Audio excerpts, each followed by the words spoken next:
एक छोटे से गांव में एक आदमी रहता था। उसके घर के पास में एक पहाड़ था जहां पर वह रोज सुबह जाता था। वहां पर थोड़ी देर उस पहाड़ पर बैठता, फिर वापस आ जाता।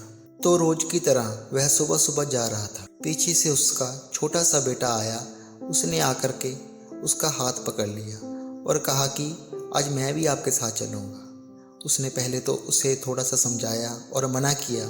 कहा कि जो रास्ता है वो बहुत ही छोटा है और चढ़ाई बहुत ही ज़्यादा है, तो तुम मेरे साथ नहीं चल पाओगे। लेकिन फिर जब उसके बेटे ने जिद करी तो पिता मान गया। वो दोनों पहाड़ पर चढ़ने लगे। पिता ने बेटे का हाथ कसकर पकड़ा हुआ था। लेफ्ट साइड में पहाड़ थी और राइट साइड में खाई थी और रास्ता बहुत ही छोटा था। वो पहाड़ की चोटी तक पहुंचने वाले थे, तभी रास्ते में एक बड़ा सा पत्थर आया।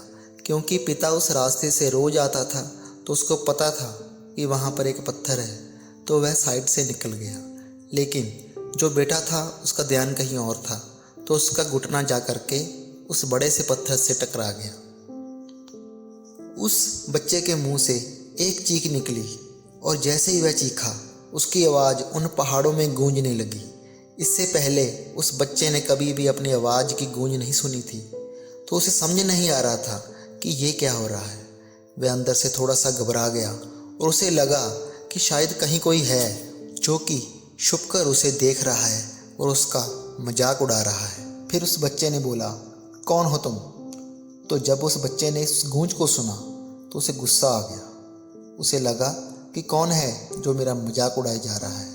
फिर उसने गुस्से से कहा कि मैं तुम्हें छोड़ूंगा नहीं। फिर जैसे ही उसने उस गूंज को सुना वह घबरा गया।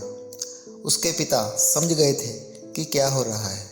उसने अपने पिता का हाथ कस के पकड़ लिया और उनसे पूछा कि कौन है ये जो मुझे इतना तंग कर रहा है, कौन है ये जो मुझे इतना डरा रहा है। तो उसके पिता थोड़ा सा मुस्कुराए। उन्होंने खाई की तरफ देखा और ज़ोर से बोला, मैं तुमसे बहुत प्यार करता हूँ। वह सुनकर वह बच्चा हैरान हो गया। उसे समझ नहीं आया कि ये हो क्या रहा है, क्योंकि वही इंसान जो उसका मजाक उड़ा रहा है, उसको तंग कर रहा है, वह उसके पिता को बोल रहा है कि मैं तुमसे बहुत प्यार करता हूँ। तो उसके पिता ने अपने बेटे को देखा और वो समझ गए कि उसके मन में क्या चल रहा है। और फिर दोबारा उन्होंने बोला, तुम बहुत अच्छे हो। और यह सुनकर उनका बेटा थोड़ा सा मुस्कुराया और पूछा, अरे पिताजी ये क्या हो रहा है? फिर उसके पिता ने अपने बेटे को समझाया, ये जो आवाज़ तुम सुन रहे हो ना, ये किसी और की नहीं, ये तुम्हारी ही आवाज़ है जो कि पहाड़ों में गूंज रही है और तुम्हें अपनी ही आवाज़ सुनाई दे रही है। जैसे तुम बोलते हो ठीक वैसा ही तुम्हें सुनाई देता है। अगर तुम गुस्से से कुछ कहोगे तो तुम्हें पलट कर जो आवाज़ सुनाई देगी उसमें भी गुस्सा होगा, लेकिन अगर तुम कुछ अच्छा कहोगे तो वो आवाज़ भी अच्छी होगी। बिल्कुल इसी तरह से हमारी ज़िंदगी में भी होता है। जैसा तुम अपने मन में इस ज़िंदगी के बारे में सोचते हो, ये ज़िंदगी तुम्हारे लिए बिल्कुल वैसी ही हो जाती है। अगर तुम मन ही मन अपने आप से ये बोलते रहोगे कि मेरी ज़िंदगी तो बहुत बुरी है, तो तुम्हारी ज़िंदगी सच में बुरी हो जाएगी। और अगर तुम अपनी ज़िंदगी से प्यार करोगे तो तुम्हारी ज़िंदगी भी तुमसे प्यार करेगी। इसी तरह की कहानियाँ सुनने के लिए हमारे चैनल को सब्सक्राइब करें और बेल आइकन दबाएं।